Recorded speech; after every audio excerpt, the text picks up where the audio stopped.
Hey everyone, it's Masterpiece, and today I'm going to be reviewing another Black Series action figure. Recently just got a notification that the Migs Mayfeld, Ayla Secura, and Season 7 of the Clone Wars Darth Maul is going to be shipped out soon. I got that email at the same time, like for those 3 figures, and this one came before all 3 of them, which is fine. I'll probably have the Ayla and the Darth Maul reviews up on my channel as soon as they get to me, which will probably be either tomorrow or Tuesday. But regardless, we have Migs, and yeah, so that's the front, that's the side mural. The likeness to Bill Burr is it's there. Quite honestly, I never realized how many blaster pistols he had on him. There's 4 in here, and that's not including the one that's on his backpack. I guess I just never really paid attention to the Season 7 Migs that much. I didn't know that he had the 2 holsters on his legs there. I only thought that he just had these 2 right here. So that's interesting. I didn't know that, but yeah, that's a side mural. Here's the back. He's number 27 in the Mandalorian line. 27, and there's still more to come. I wonder how many more we're gonna get with Season 3 of The Mandalorian. Definitely a lot. Here's the other side, nothing much to it other than just like a clear window. So he does come with 4 pistols. They're all the same. No difference in paint apps, except this one came a little...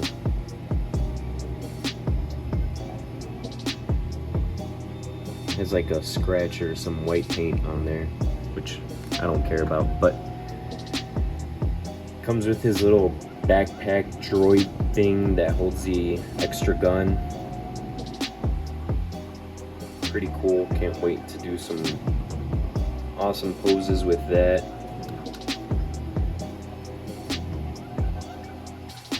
Here's a blaster pistol.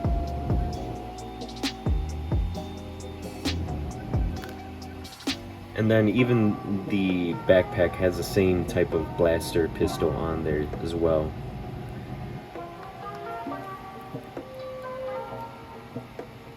There's Migs. Completely new mold from the waist down, I believe. Obviously the belt, the holsters, and all these other holsters up here, and the strap is new as well. Same with the sweater here, and I'm not too sure about the sleeves, but for the most part this is completely new. Nice to see that we're getting new stuff in the line instead of Hasbro recycling the same molds.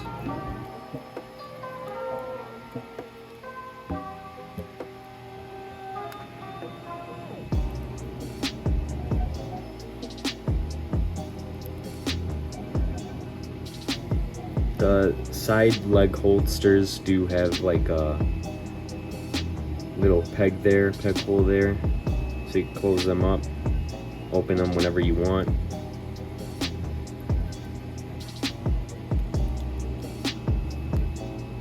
That way you could put the blaster pistol in there. Same with this side. Articulation wise is good. You could do the Van Damme knee.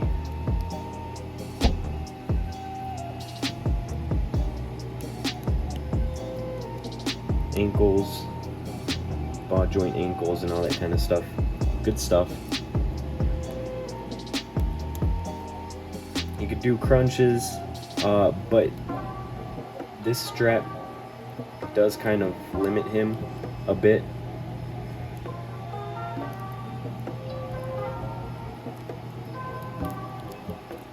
arms, elbows, and wrists. Just all around good articulation. Oh, and head.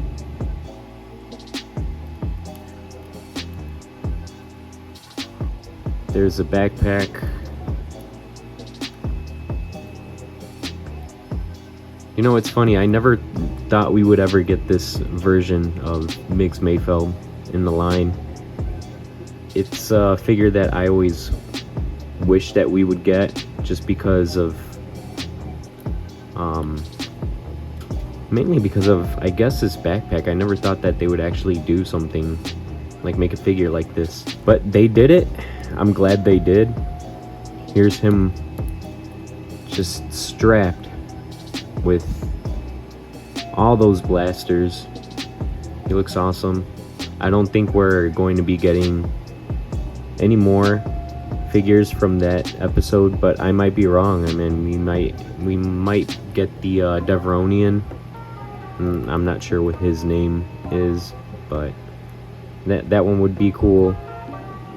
The female Twi'lek girl, I can't remember her name. We got the droid. I think his name was Zero. We got him. I completely forgot about him. I'll pose him with these blaster pistols. Honestly, he looks pretty cool. I mean, it's a crazy character. Who knows if we'll see him in season 3. I thought we were just going to get him in his disguise figure form when him and the crew are on Morak. But this is a welcome release. I like this one. I'm really happy that they released it.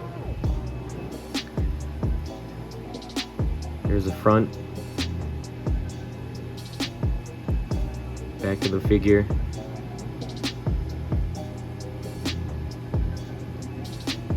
You could pose them like this if you're trying to do a photo shoot with like a standoff or something like that.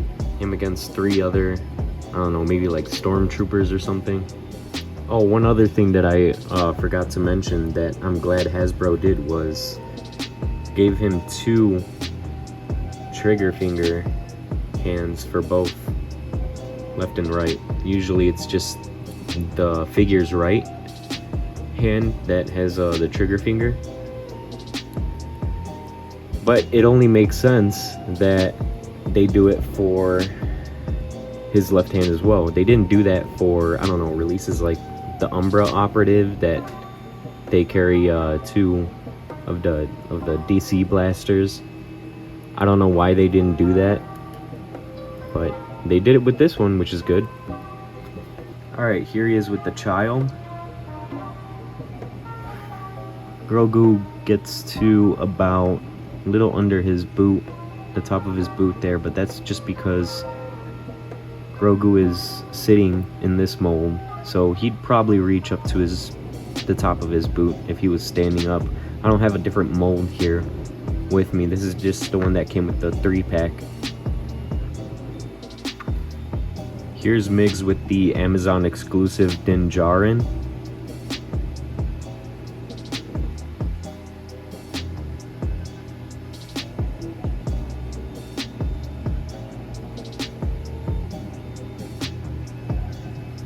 And now I have him with another,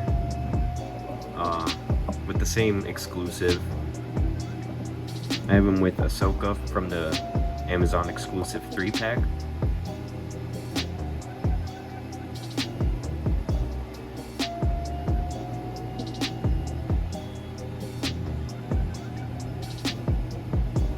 The extra arm that holds his 3rd blaster pistol is right there. Just kind of hard to see in this backdrop because it kind of blends in with Rabertuni in the background there, or the dark, you know, background that I have for him. But there it is, the blaster. Alright, so final thoughts. What do I think? I think that this figure is really good with articulation. Hasbro has been making some improvements with the joints, I've noticed, especially with the more recent figures. I don't know, the joints just feel tougher. Feels like it'll last longer, not or even like the old ones felt like they were just too tight. But these feel just right. I don't know if it's just my figure, but the backpack is just so easy to take off. Sometimes it'll even just fall off on its own, or I'll be posing it and then I'll notice that, you know, I'll try to bring the gun up, see, just a little more, because I feel like it's not high enough, and come to find out that it's only hanging on to his holster strap. So there's a hole for the holster strap, and then there's another like kind of slit there, or hole, line hole, whatever you want to call it, on the body, and that's what it has to get into to be secure. But obviously if you're moving the arms and all that kind of stuff, it kind of moves the whole holster strap and loosens up the backpack, and that kind of makes it to where the backpack, or whatever this is, slowly comes off and unhinges itself, so to speak. I don't know if that's just mine, but yeah, that's really annoying. Other than that, it's a good figure. I like it. I'm super happy that they released this variation.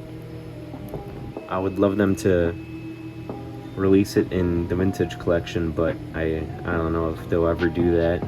They would have probably done it by now with the success of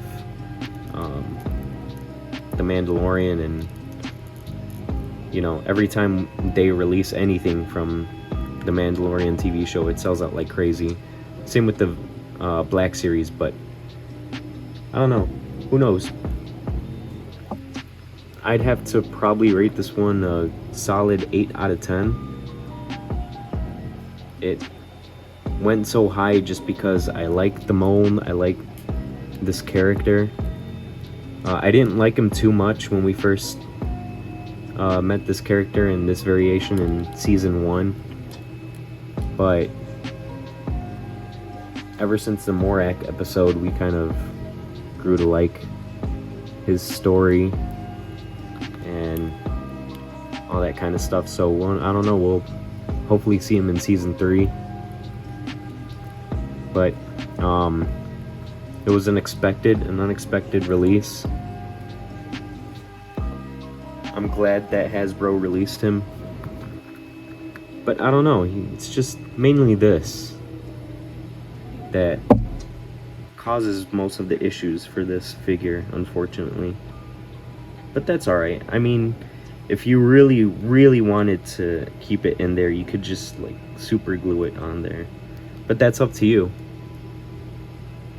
It's pretty cool. I like it. It's different. We'd never seen anything like this in Star Wars, so yeah. Anyways, that's it for me, guys. See ya.